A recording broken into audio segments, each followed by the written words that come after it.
दोस्तों, यह कहानी राजस्थान के कोटा शहर की एक भूतिया हवेली के बारे में है। यह हवेली राजा महाराजा के समय में बनाई गई थी, लेकिन पिछले 18 सालों से इस हवेली में आज तक कोई भी रहने के लिए नहीं आया। इच्छा होने पर भी इस हवेली में कोई भी नहीं रह पा रहा था, क्योंकि लोगों का कहना था कि इस हवेली में भूत प्रेत का साया है। एक अजीत सिंह नाम का व्यक्ति था जिसे भूतों से डर नहीं लगता था। जब अजीत सिंह को इस हवेली के बारे में पता चला तो उसने तय किया कि वो इस रहस्य को जानकर ही रहेगा। लोग इस हवेली में नहीं रह पा रहे हैं, इसके पीछे का क्या कारण है। उसने मजबूत इच्छा शक्ति से हवेली में रहने की पूरी तैयारी कर ली। जब उसने हवेली के अंदर जाने के लिए पैर आगे बढ़ाए तो दरवाजे पर किसी अनजान व्यक्ति ने उसे रोक लिया और नजदीक आके बोले, कौन हो आप, किधर जा रहे हो? अजीत सिंह ने जवाब देने के बजाय उसने सामने सवाल किया, जी आप कौन? मेरा नाम अर्जुन सिंह है और मैं यहीं पास में ही रहता हूँ। अजीत सिंह ने कहा, ओ अच्छा, मैंने सुना है कि यह एक भूतिया हवेली है और यहाँ कोई नहीं आ पाता है, इसलिए मैंने इस हवेली में एक दिन रुकने का फैसला किया है। अर्जुन सिंह ने कहा, जी हाँ, आपने सही सुना है और आप भी अंदर मत जाइए, मेरी माने तो आप भी वापस लौट जाइए, यहाँ बहुत खतरा है। यह सुनकर अजीत सिंह खुश हो गया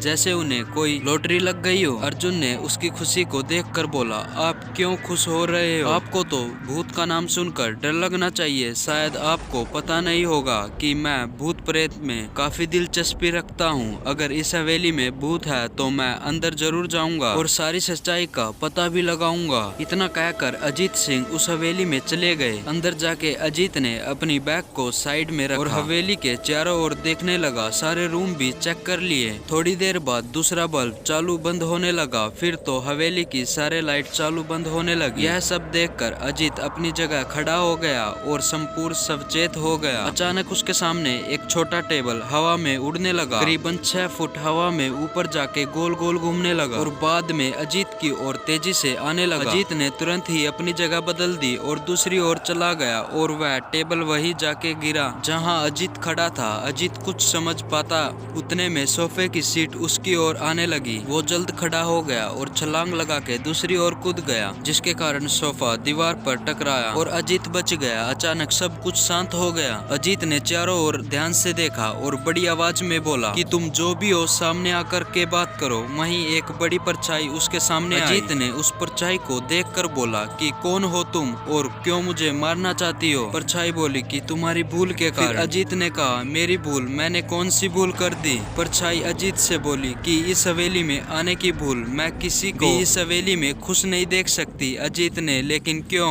उस परछाई ने जवाब दिया, आज से 18 साल पहले इस हवेली के मालिक ने मुझे यहीं पे ही मार डाला था। मेरी कोई गलती भी नहीं थी। इस कारण की वजह से मेरी आत्मा इस हवेली में भटकती रहती है। मैं किसी को भी इस हवेली में नहीं रहने दूंगा, क्योंकि इस हवेली में मेरा खून हुआ था। इस हवेली में जो भी रहने के लिए आएगा उसकी मौत होगी। अजीत ने कहा, मैं तुम्हें अपने असली रूप में देखना चाहता हूँ। तुम्हें मारने से पहले मैं तेरी यह इच्छा अवश्य पूरी करूंगा। और उस परछाई ने फिर एक भयानक दरमाया रूप ले लिया। उसका चेहरा इतना भयानक था कि अजीत भी एक क्षण के लिए डर गया था, लेकिन दूसरी एक क्षण में उसने आप पर पूरा काबू पा लिया। बाद में उसने अपनी जेब में से सफेद पाउडर निकाला और उस भूत के पर फेंक दिया। भूत के ऊपर पाउडर पड़ते ही वो जलने लगा और बड़ी बड़ी ज्वाला उठने लगी। वो बहुत जोर जोर से चिल्लाने लगा और बाद में पूरी तरह से जल गया। उसके बाद अजीत ने चैन से सांस लिया और वहीं पर सो गया। दूसरे दिन सुबह जब अजीत को सही सलामत हवेली से बाहर आते देखा, अर्जुन को आश्चर्य हुआ। अर्जुन ने अजीत से पूछा